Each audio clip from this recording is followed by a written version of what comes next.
In the early 1980s, Universal Pictures found itself in a peculiar place. The studio that had built its name on monsters, Dracula, Frankenstein, the Wolfman, and the eerie Gilman from Creature from the Black Lagoon was now chasing blockbusters. Audiences were hungry for spectacle. Star Wars, Close Encounters, E.T., and in that moment of cinematic transition, Universal wanted its own creature feature reborn for a new generation.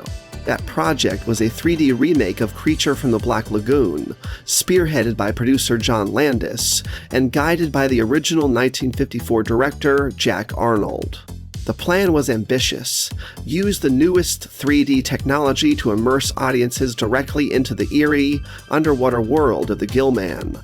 It was meant to blend nostalgia with innovation, a revival of Universal's monster legacy, using the same stereoscopic thrills that were sweeping the early 80s box office.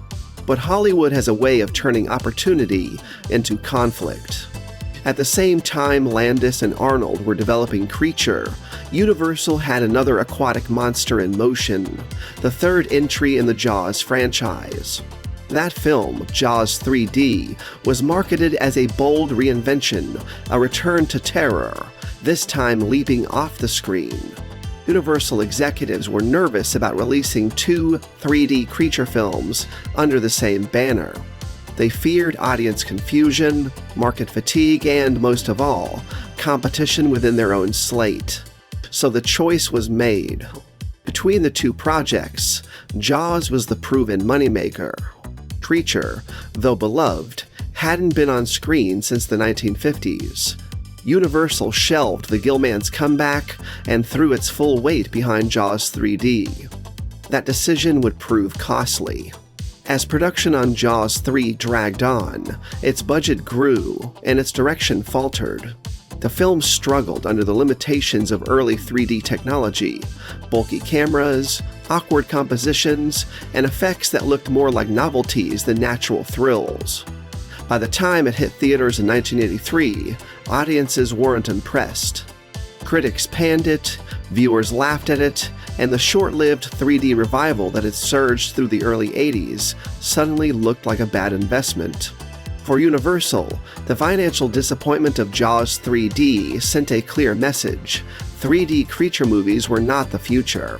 The studio lost faith not only in the format, but in the idea of resurrecting Creature from the Black Lagoon anytime soon. It wasn't just postponed, it was buried. Over the next several years, the project floated through Hollywood in various forms, always promising but never materializing. In the mid-1980s, Joe Dante, fresh off Gremlins, took his turn at the helm. Dante, along with producer Mike Finnell, had a creative vision that blended humor, horror, and reverence for the Universal monster tradition. But the timing couldn't have been worse. The industry had cooled on monster remakes, and the studio's focus had shifted toward more commercial properties. Dante's version stalled before cameras could roll, joining a growing list of unrealized creature reboots that would, over the decade, attract names like John Carpenter, Peter Jackson, and even Guillermo del Toro, who would later channel his love for the Gilman into The Shape of Water.